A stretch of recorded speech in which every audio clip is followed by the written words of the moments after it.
Tu crois fermement que les festivités qui entourent le monde moderne ne sont qu'une culture innocente, mais la vérité est que tu pourrais bien participer à un rituel de sang millénaire sans même le savoir. Pendant que les foules se perdent dans le frénésie des danses et des déguisements, ce qui se produit réellement est un banquet spirituel dont le nom original porte une offrande à l'une des divinités les plus terribles de l'Antiquité. Prépare-toi, car ce que je vais te révéler dans les prochaines minutes va ébranler les piliers de tes traditions et montrer que la chair de Baal n'est pas seulement une coïncidence étymologique, mais une convocation qui traverse les siècles. Plongeons maintenant dans l'origine obscure de cet héritage cananéen et comprenons qui était en réalité l'entité qui exigeait la chair de ses adorateurs pour maintenir le cycle des pluies. L'histoire de l'humanité est remplie de figures qui ont cherché à usurper la place du Très-Haut, mais peu furent aussi persistantes et séduisantes que Baal, le seigneur des Cananéens. Pour comprendre ce que nous appelons aujourd'hui le folklore, nous devons reculer dans le temps jusqu'aux terres de Canaan, où le peuple se prosternait devant des statues de métal en quête de survie. Baal n'était pas seulement une idole de pierre. Il était considéré comme le souverain des cieux, le maître du tonnerre, et celui qui garantissait la fertilité tant de la terre que du ventre. Les anciens croyaient fermement que sans les rituels spécifiques dédiés à cette divinité, le soleil brûlerait les plantations et la famine décimerait les villes, créant une dépendance basée sur la peur. Ce système de croyance exigeait une dévotion absolue, où chaque cycle des saisons était marqué par des célébrations qui visaient à apaiser la fureur du dieu et à garantir la continuité de la vie. Le culte de Baal était caractérisé par un dynamisme visuel et sensoriel qui cherchait à hébéter la raison des participants, les conduisant à un état d'extase collective. Imagine les anciennes villes cananéennes envahies par de grands défilés, où le son des tambours résonnait à travers les montagnes, tandis que les prêtres portaient des costumes colorés et voyants. L'utilisation de couleurs vives n'était pas aléatoire. Elle servait à attirer l'attention du monde spirituel et à démontrer la vitalité que le Dieu était censé procurer à ses fidèles. En ces occasions, la distinction entre le sacré et le profane disparaissait, et la foule se livrait à des danses rythmiques qui duraient des jours entiers, épuisant le corps et l'âme. C'était le décor parfait pour l'introduction d'éléments que nous verrions plus tard masqués dans notre propre culture contemporaine sous le voile de la fête. À l'intérieur de cette structure rituelle, la Bible nous révèle que les noms donnés à ces entités portaient un poids spirituel immense et souvent péjoratif pour les Hébreux. L'un des noms attribués à l'adversaire en connexion avec ces cultes est Baal-Zébub, qui dans l'hébreu original se traduit par le seigneur des mouches, une référence directe à la décomposition. Dans la traduction grecque, ce terme a évolué vers Béelzébul, étant identifié par Jésus et les prophètes comme le prince des démons et l'auteur de la confusion. Cette connexion n'est pas simplement linguistique, mais révèle la nature de ce qui était adoré, une entité qui se nourrit de ce qui est périssable et corrompu, attirant le jugement divin. Celui qui consultait ou adorait ces figures était en réalité en train de sceller un pacte avec les ténèbres, ce que les Écritures condamnent avec une véhémence absolue et éternelle.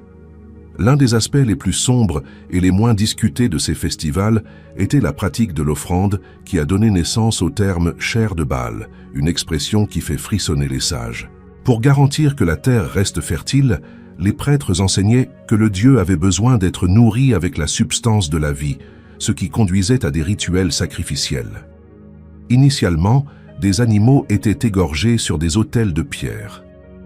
Mais la soif de l'entité pour la dévotion escaladait souvent vers des formes de sacrifices beaucoup plus horribles et cruelles. La chair offerte n'était pas seulement une nourriture symbolique, mais une tentative désespérée d'échanger le physique contre le spirituel, cherchant des faveurs matérielles en échange d'actes de violence. Cette pratique établit un précédent selon lequel le plaisir du Dieu était proportionnel au niveau d'abandon de la chair humaine et animale. La Bible, à travers des prophètes comme Jérémie, pousse un cri d'horreur contre ce qui se passait dans les soi-disant hauts lieux, où les autels de Baal étaient érigés pour le mal. Dans le texte de Jérémie 19:5, nous voyons le récit que les Israélites, corrompus par la culture voisine, en sont venus à brûler leurs propres enfants en holocauste à cette divinité. Le Créateur déclare explicitement que de tels actes ne lui sont jamais montés au cœur, les traitant comme une abomination qui apportait la destruction sur la nation qui les pratiquait. Le sacrifice d'enfants était l'apogée de l'adoration de Baal, car il représentait l'abandon de l'avenir d'une lignée en échange d'une récolte immédiate et passagère. La valeur de la vie était réduite à néant devant le désir de prospérité matérielle, un schéma que, malheureusement, nous voyons se répéter sous des formes plus subtiles de nos jours. Pour comprendre la fluidité de ce culte, nous devons observer l'affrontement sur le mont Carmel, où les prophètes de Baal démontrèrent la nature frénétique de leur foi face à Élie. En cette occasion, comme rapporté dans le premier livre des rois, les adorateurs de l'idole sautaient autour de l'autel, criant et se tailladant avec des couteaux jusqu'à ce que le sang jaillisse. L'extase religieuse était accompagnée d'une mutilation de leur propre chair, une tentative de prouver leur loyauté à travers la douleur et le désespoir d'une réponse surnaturelle. Ils réclamèrent du feu, mais le silence du ciel fut la seule réponse, prouvant que le pouvoir qu'ils recherchaient était une illusion mortelle, fabriquée par des mains humaines.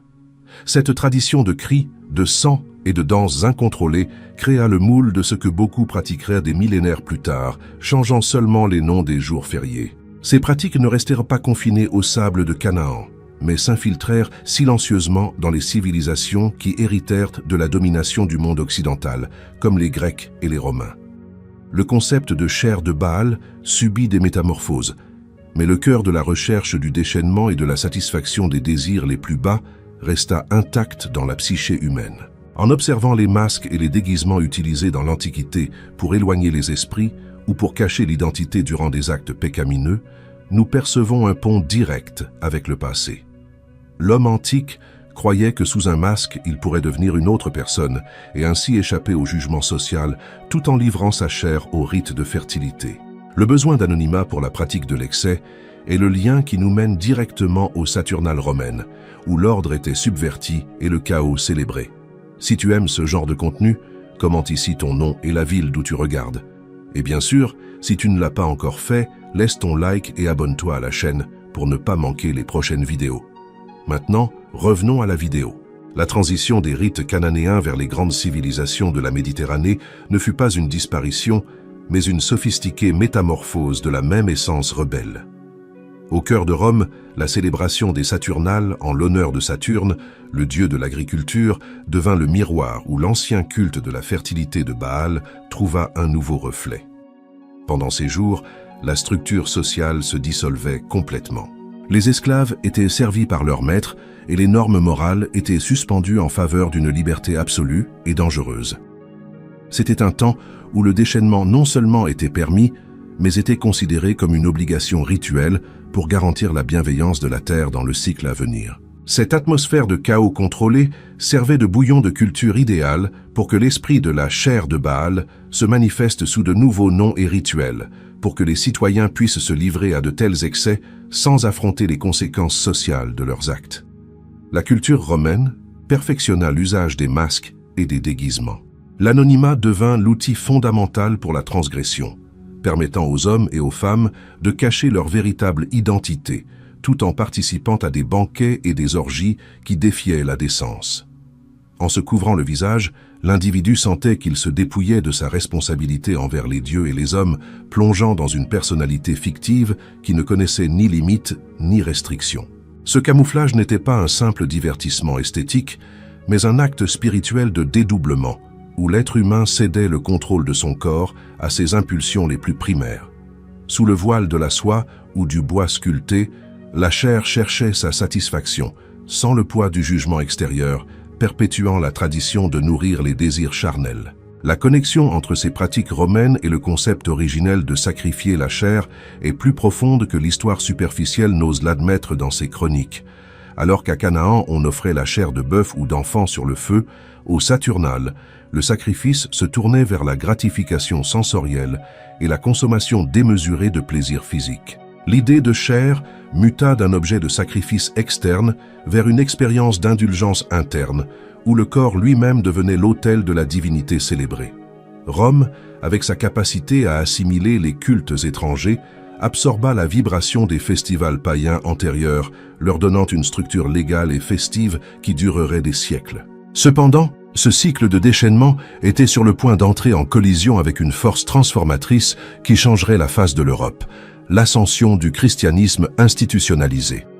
Avec la chute de l'Empire romain et la consolidation du pouvoir ecclésiastique, l'Église fit face au dilemme de que faire de ces festivités profondément enracinées dans la psyché du peuple. Au lieu d'éradiquer complètement les coutumes païennes, on opta pour une stratégie d'adaptation et de syncrétisme qui cherchait à christianiser ce qui était inhérent aux profanes. Ce fut dans ce processus que le calendrier liturgique commença à s'entrelacer avec les dates des anciennes célébrations saisonnières, cherchant à donner un nouveau sens aux jours de fête. La période que nous connaissons aujourd'hui comme le carnaval fut stratégiquement placée juste avant le carême, fonctionnant comme une soupape de sécurité pour les passions humaines avant le temps du sacrifice. Cette transition permit à de nombreux éléments visuels et comportementaux des Saturnales de survivre, désormais sous l'égide d'une tradition qui se disait purifiée. Le nom carnaval, que beaucoup associent simplement aux adieux à la chair avant le jeûne, résonne avec un écho inquiétant qui nous ramène aux autels de Baal. L'interprétation populaire de carnaval ou adieu à la chair cache à l'œil initié la persistance de l'abandon du corps aux entités qui régissent le désordre. En permettant quelques jours de liberté absolue avant l'abstinence, l'institution religieuse n'a fait qu'institutionnaliser un bref retour au paganisme pur sous une étiquette acceptable. Le peuple, conscient que 40 jours de privation approchaient, intensifiait son abandon au plaisir de la chair, créant une dualité spirituelle que la Bible condamne. On établit ainsi une frontière invisible, où pendant 72 heures, l'homme pouvait redevenir l'adorateur des sens, ignorant les avertissements prophétiques sur l'idolâtrie. Cette adaptation aboutit à un phénomène culturel où le mercredi des cendres devint le point d'inflexion entre le péché délibéré et la pénitence imposée par l'homme. Les gens se peignaient le visage et se vêtaient de costumes extravagants, imitant involontairement les prêtres de Baal qui cherchaient à attirer l'attention de leur dieu avec des couleurs et des danses frénétiques. La quête de prospérité et de bonne récolte qui motivait les anciens se transforma en une quête de bonheur momentané et de fuite de la réalité quotidienne à travers le vice. Le carnaval moderne a hérité, pièce par pièce, de l'armure des célébrations antiques, le bruit assourdissant, le mouvement incessant et l'exaltation des appétits charnels sur la volonté de l'esprit. Cette structure ne fut pas créée par hasard, mais répond à un dessein millénaire qui cherche à maintenir vivante la connexion de l'homme avec ses impulsions les plus basses. Même aujourd'hui, lorsque nous observons les grandes parades et défilés qui paralysent des villes entières, il est impossible de ne pas voir la trace des anciens prophètes qui sautaient autour de l'autel. L'énergie qui émane de ces foules est la même qui cherchait à invoquer le Seigneur des mouches pour qu'il descende et valide leurs désirs égoïstes sur la terre. Chaque masque moderne est un écho de l'antique besoin de cacher le péché. Et chaque cri de jubilation dans le déchaînement est une note dans la même mélodie qui était entonnée dans les hauts lieux de Canaan. Le croyant qui observe ces événements avec des yeux spirituels perçoit que le passé n'est pas mort, mais s'est déguisé en culture pour continuer à recevoir son tribut. Mais que se passe-t-il réellement sur le plan spirituel quand une nation entière décide de consacrer son énergie à ces pratiques? Et comment réagit le Dieu d'Israël devant une telle démonstration d'orgueil humain?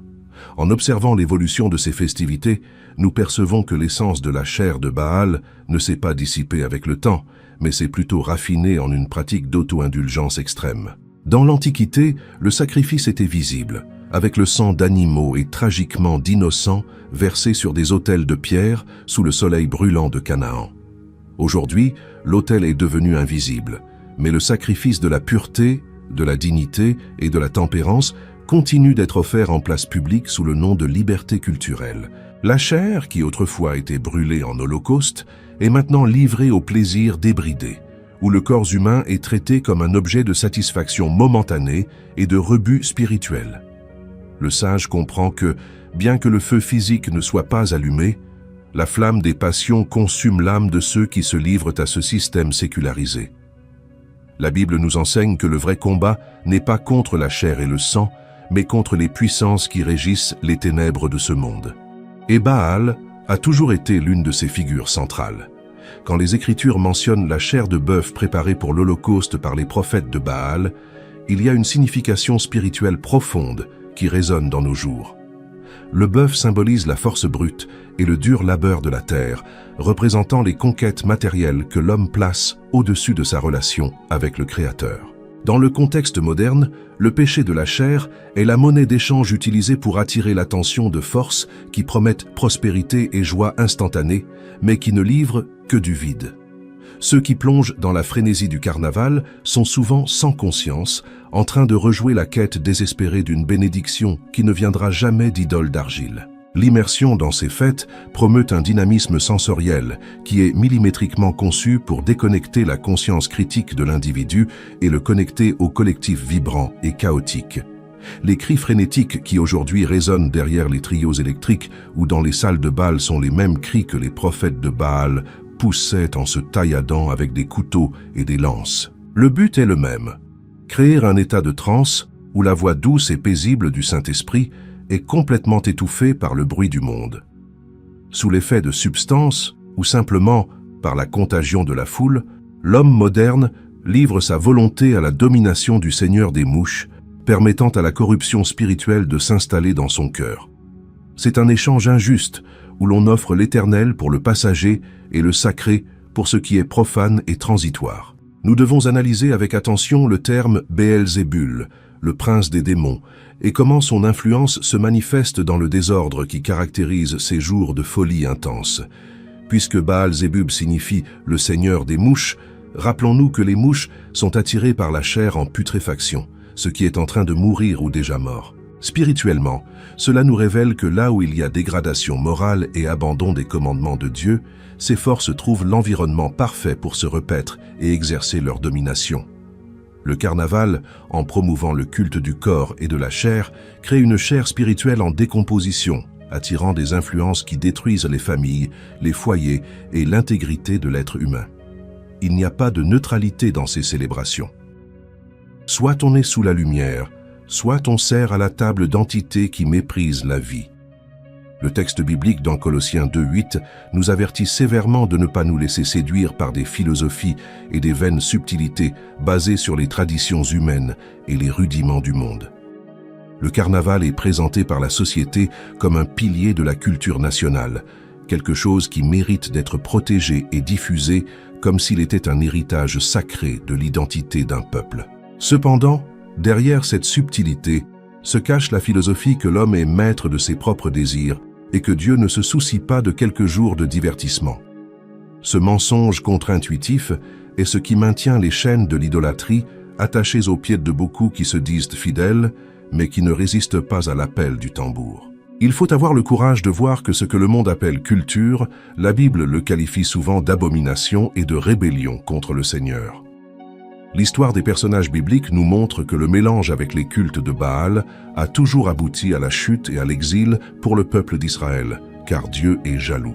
Quand les Israélites commencèrent à participer aux fêtes et aux mariages avec les Cananéens, ils absorbèrent les rites de fertilité et les sacrifices de chair, croyant pouvoir servir deux maîtres. Le résultat fut la perte de la protection divine et l'invasion d'ennemis qui dévastèrent leurs terres et emmenèrent leurs enfants comme esclaves vers des nations lointaines. Aujourd'hui, nous voyons le même schéma. La quête du bonheur dans les traditions des hommes aboutit à l'esclavage émotionnel, au vice et à une soif spirituelle profonde que rien ne semble pouvoir étancher. Le savoir que peu possèdent est que la liberté prêchée au carnaval est en réalité une menotte dorée qui attache l'âme au sol de Canaan. Par conséquent, en démasquant les racines de ces festivals, nous commençons à comprendre pourquoi la résistance à ces vérités est si grande et pourquoi le système mondial lutte pour les maintenir vivantes. La sensation d'appartenance que le carnaval offre est une illusion puissante qui substitue la véritable communion que l'homme devrait avoir avec son Créateur en esprit et en vérité. Chaque accessoire, chaque couleur et chaque rythme a un but. Ancrer le participant dans une réalité où le divin est réduit au plaisir humain et immédiat. Mais pour ceux qui recherchent la sagesse profonde, la vérité libère et ouvre les yeux sur ce qui vient après les jours de folie.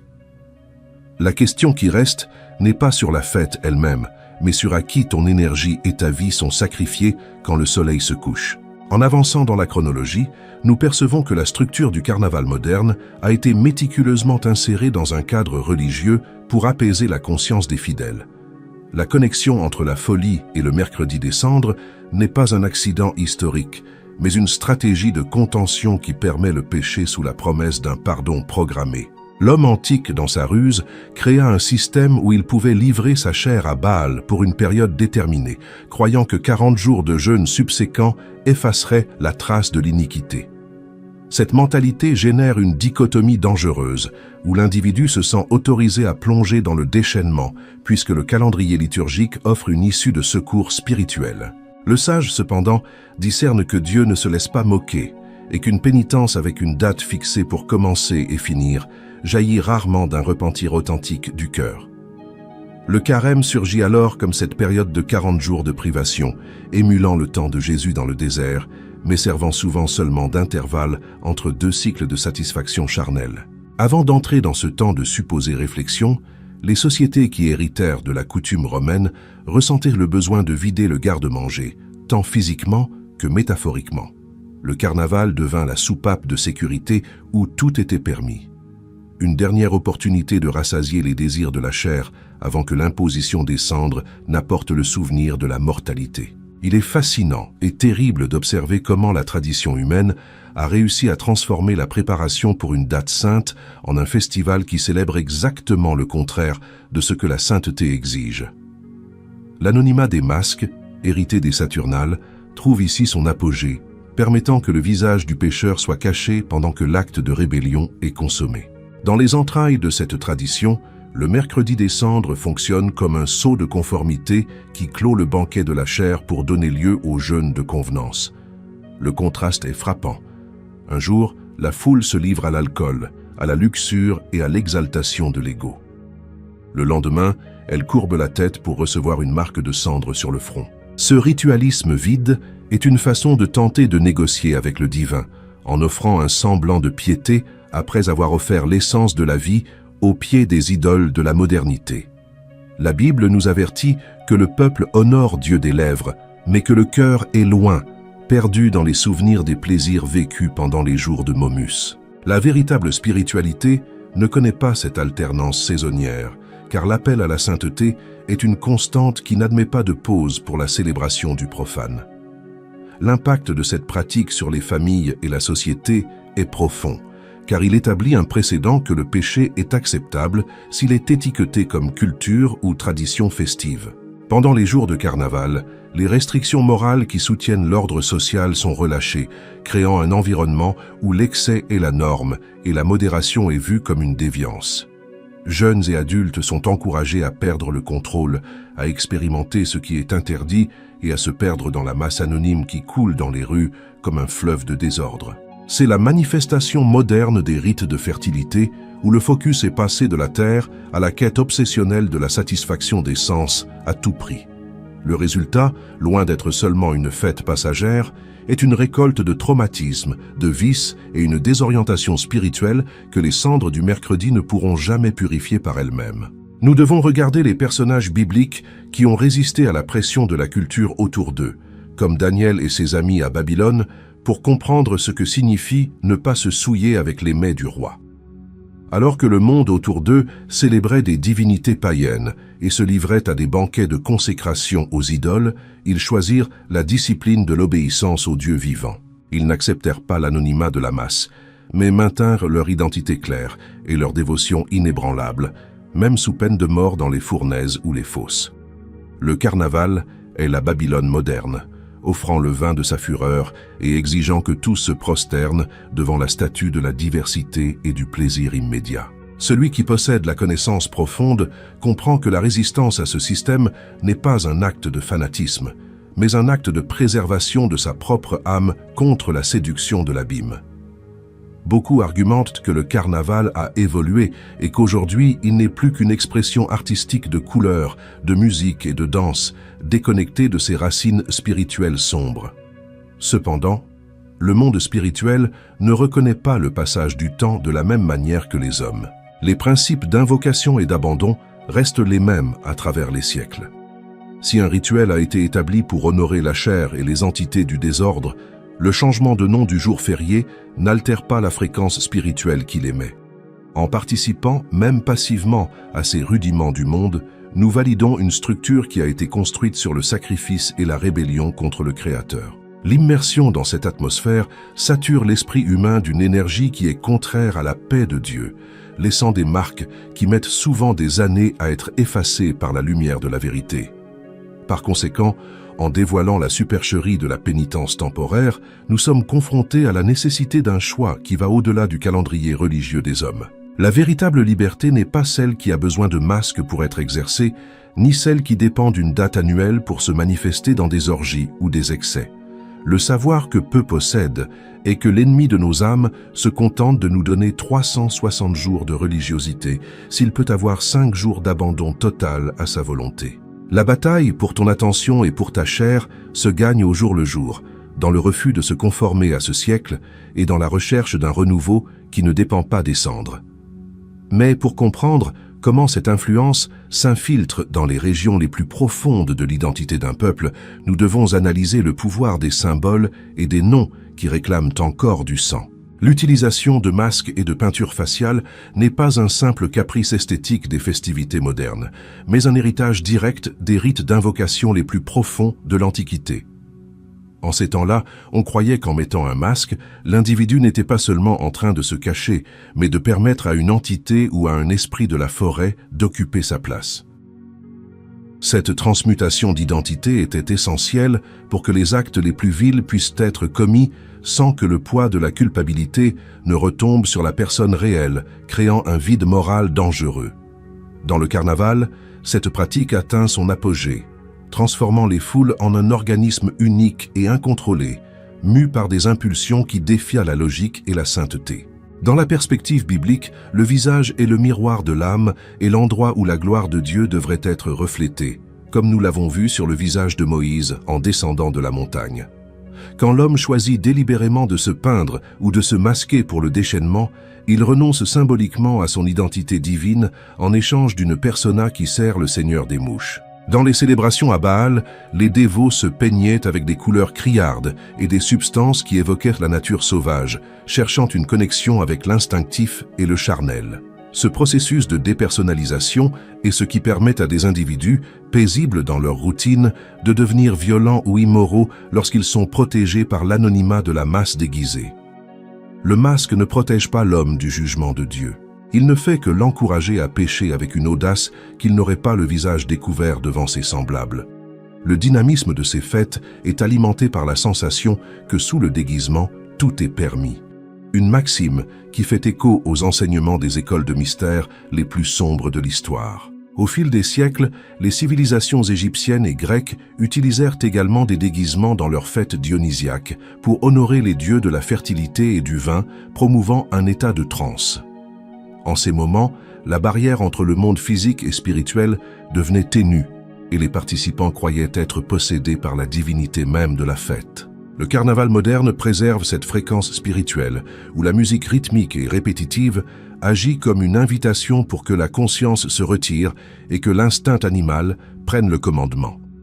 Ce que beaucoup appellent l'esprit du carnaval est en réalité une influence spirituelle réelle qui cherche à se nourrir de l'énergie et de la chair de ceux qui se livrent au rite. La Bible nous relate en divers moments comment l'idolâtrie était intrinsèquement liée à la perte de l'identité du peuple de Dieu lorsqu'il se mélangeait aux nations païennes. Le nom Baal signifie « Seigneur » ou « Maître », et le but de tout masque rituel est d'échanger la seigneurie du Christ contre la domination d'une volonté étrangère et rebelle. En se déguisant en créature mythologique, démon ou figure de dérision, le fêtard revêt un archétype qui porte avec lui une charge historique d'opposition aux valeurs du royaume. Cette parure spirituelle n'est pas inoffensive.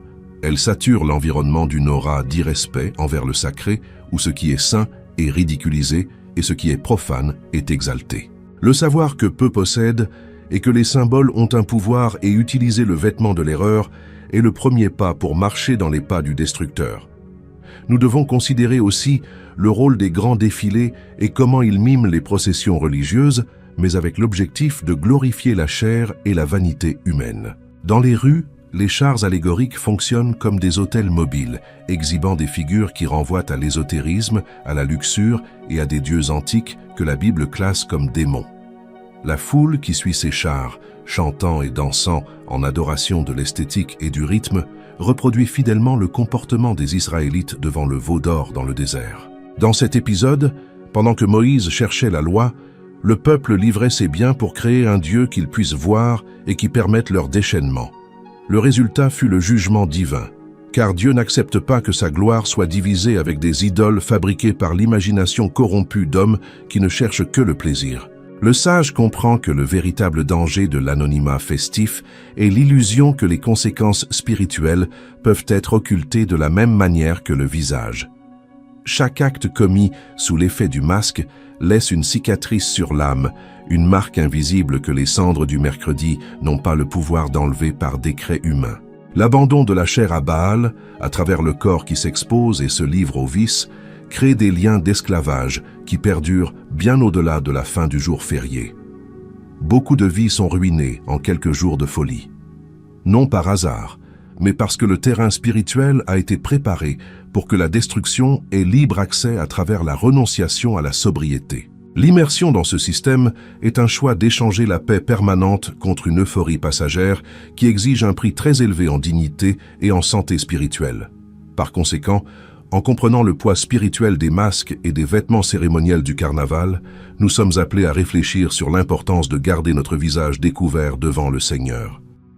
Celui qui désire la véritable sagesse n'a pas besoin de déguisement pour se sentir libre, car la liberté du Saint-Esprit n'exige ni l'anonymat, ni la pratique de l'excès pour se manifester. La protection que le masque promet est un piège qui isole l'homme de sa propre conscience et le livre à des forces qui cherchent sa perte.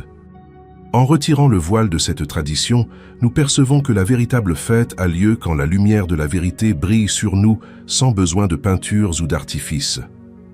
Mais comment cet héritage de chair et de péché se manifeste-t-il dans notre quête moderne de prospérité à tout prix? La quête désespérée d'abondance et de succès financier a toujours été le moteur qui a propulsé les sacrifices les plus terribles dans les terres de Canaan. Et aujourd'hui, cette même énergie alimente les grandes festivités mondaines. Les anciens adorateurs de Baal ne le recherchaient pas par amour, mais par un contrat spirituel. Ils offrèrent la chair et le sang en échange de pluie et de récoltes abondantes qui garantiraient leur richesse. Ce pragmatisme spirituel est ce que nous voyons aujourd'hui quand des villes et des nations investissent des fortunes dans le carnaval, croyant que le retour financier justifie l'abandon moral de la population au chaos. Le sage identifie que derrière l'éclat des costumes et le luxe des défilés existe la croyance qu'il faut nourrir le système pour que l'économie prospère. C'est le visage moderne du sacrifice de chair, où les valeurs éternelles sont échangées contre la monnaie passagère de la convenance commerciale. Dans la Bible, la véritable prospérité est présentée comme une bénédiction qui provient de l'obéissance à Dieu. Mais l'homme insiste pour chercher des raccourcis à travers l'idolâtrie et des pactes avec le monde. Dans le Deutéronome, le Créateur avertit qu'aimer le Seigneur de tout son cœur est le seul chemin vers la vie. Mais les peuples voisins d'Israël préféraient le chemin de l'extase et du sacrifice humain. Ils croyaient qu'en sacrifiant ce qu'ils avaient de plus précieux, leurs enfants, ils forceraient la main de la divinité à leur accorder sécurité matérielle et pouvoir sur leurs ennemis. Cette logique perverse selon laquelle le sacrifice de la chair génère un gain matériel est l'épine dorsale de nombreux festivals modernes qui ignorent l'éthique et la sainteté au nom du tourisme et du profit. Le savoir que peu possèdent et que l'argent souillé par la connivence avec l'erreur apporte avec lui une malédiction qui corrode les fondements de la société. En analysant la vie des personnages bibliques, nous voyons que ceux qui cédèrent à la tentation de la prospérité païenne finirent par perdre tout ce qui importait vraiment pour leur lignée. L'exemple d'Achab et de Jézabel est emblématique, car ils officialisèrent le culte de Baal en Israël, visant des alliances politiques et une expansion économique, apportant une sécheresse spirituelle et physique sur la nation. Jézabel, avec sa ruse et sa séduction, utilisait l'esthétique et la religiosité pour contrôler le peuple, tout comme les médias et les grandes corporations utilisent aujourd'hui le carnaval pour modeler le comportement des masses. La chair offerte sur l'autel de la vanité et du commerce peut apporter un soulagement momentané aux caisses, mais le prix spirituel est le retrait de la protection divine sur les familles. Le sage ne se laisse pas illusionner par l'or qui brille sur les passerelles, car il sait qu'il est forgé dans le feu d'une rébellion que la Bible condamne ouvertement. Le dynamisme immersif du carnaval crée une atmosphère où la personne sent que pour être quelqu'un ou être heureux, elle doit participer à ce flux collectif de dépenses et d'exhibitionnisme. La consommation effrénée de biens, de boissons et de plaisirs durant ces jours est une forme de sacrifice moderne, où la sueur du travail d'une année entière est brûlée en quelques jours d'illusion. C'est la reconstitution du festin de Belshazzar, où le roi utilisa les ustensiles sacrés du temple pour boire et louer les dieux d'or, d'argent et de bronze, pendant que la destruction frappait à la porte. De la même manière, beaucoup utilisent le temple de leur corps, qui devrait être la demeure de l'esprit, pour célébrer des divinités de plâtre et de rythme, oubliant que la note spirituelle arrive toujours. La prospérité que le monde offre pendant la folie est comme l'écume des vagues, volumineuse en apparence, mais vide de substance et de paix. Le message contre-intuitif que les Écritures nous laissent est que la renonciation aux plaisirs illicites de la chair est ce qui ouvre réellement les portes des fenêtres du ciel sur la vie de l'homme. Contrairement à ce que les prêtres de Baal prêchaient, Dieu n'exige pas le sacrifice de vie ou le déchaînement pour bénir, mais un cœur brisé et contrit qui le cherche en vérité. Dans le carnaval, le message est inverse. Mange, bois et réjouis-toi, car demain est incertain, et la chair doit être satisfaite maintenant. Cet aveuglement immédiatiste est ce qui conduit les foules à l'endettement et à la ruine morale, cherchant à combler par des fêtes un vide qui ne peut être occupé que par la présence du Très-Haut. La véritable richesse n'est pas dans ce que l'homme consomme dans sa lubricité, mais dans ce qu'il préserve dans son intégrité face aux pressions culturelles. Les citations bibliques qui condamnent l'idolâtrie, comme celle trouvée dans Jérémie, soulignent que les idoles sont comme des épouvantails dans un champ de concombres. Elles ne peuvent faire le mal, mais n'ont pas non plus le pouvoir de faire le bien. Croire que la célébration de la chair apporte un quelconque bénéfice spirituel ou une protection pour l'année qui commence est l'un des plus grands mensonges perpétués par les traditions des hommes. Le carnaval est le moment où la société offre de la chair à Baal en échange d'une fausse sensation d'unité et de progrès, pendant que les statistiques de violence et de désespoir explosent en coulisses. La fluidité du texte sacré nous montre que Dieu n'habite pas dans la confusion, mais dans l'ordre, et la prospérité qu'il donne n'ajoute pas de douleur, contrairement au plaisir amer de la folie. Celui qui a des oreilles pour entendre perçoit que le bruit des tambours tente de cacher les pleurs d'une génération qui se vend pour des miettes de joie. Dans ce contexte historique et prophétique, la citation de Colossiens 2:8 résonne comme un clairon pour nos jours. Ne nous laissons pas emporter par des philosophies qui ne suivent pas Christ. Nous concluons que la tradition du carnaval, bien que profondément enracinée dans la culture, est un écho persistant d'un système spirituel que la Bible abomine depuis le commencement. En comprenant le sens caché d'offrir la chair à Baal, tu possèdes désormais le discernement nécessaire pour protéger ton âme et ta famille des liens invisibles de l'idolâtrie. La véritable fête de la vie n'a pas lieu sous le commandement de divinités cananéennes ou romaines, mais dans la communion avec le Père qui nous appelle à sa merveilleuse lumière. La sensation de clarté que tu ressens maintenant est le début d'une nouvelle marche, loin des chaînes du déchaînement et proche de la paix souveraine du Seigneur. Que cette connaissance ne soit pas seulement gardée, mais qu'elle transforme chaque décision à partir de maintenant vers l'éternité. Je te remercie infiniment de m'avoir accompagné dans ce voyage profond à travers les Écritures et l'histoire. Si ce contenu révélateur a eu du sens pour toi, n'oublie pas de laisser ton like, de t'abonner à la chaîne et d'activer la cloche pour ne manquer aucun de nos prochains enseignements bibliques.